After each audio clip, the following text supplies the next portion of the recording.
Minnesota Twins, they have been very busy this offseason. They come into 2020 with a lot of momentum. Look at the deals. Josh Donaldson at the top, of course. The big news, Homer Bailey, a resurgence in Oakland. He comes over from the A's to the Twins. Then they're going to be wearing a lot of that powder blue uniforms, Bill. So things are looking up big time for the Minnesota Twins. And, of course, on Wednesday, Kenta Maeda coming over.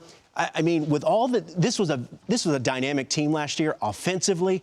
What does Maeda now bring to this Minnesota Twins team for 2020? Well, I tell you what, Minnesota won 101 games last year, and I think we've forgotten that. It might have something to do with the postseason performance against the Yankees, and they were dismissed. But 101 games, and they're pretty good.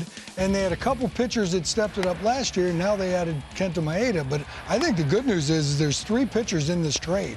And Dan gets to cover them all in the first 2 blocks of the show before I even think about doing a tape. Yeah, he's picking up a lot of the slack. And we look at here at the options. And Dan, I think what's interesting here is in our previous segment, we talked about the Dodgers and the Yankees having options. The Minnesota Twins have a lot of options for rotation, bullpen as well. You stole my notes because it's about depth. And the biggest adjustment, I think, for Maeda is going to be adjusting, playing that warm weather climate in Los Angeles, starting the season, in April, March and April in the Twin Cities. Now, we can't predict what the weather's going to be like, but I'll tell you what you can predict. This guy has pitched really good baseball for the Dodgers. He wants to be a starting pitcher. He really made himself coming out of the bullpen. 3-pitch mix, good fastball, good slider, and a great split finger. What I liked about him, Bill, when he came out of the bullpen in September and into the postseason, he came out with an attitude, a little bit different guy. You could do that because you're throwing in short spurts. He wants to be a starting pitcher. Listen, he's going to a team right now, you touched on it, Bill, that won over 100 games.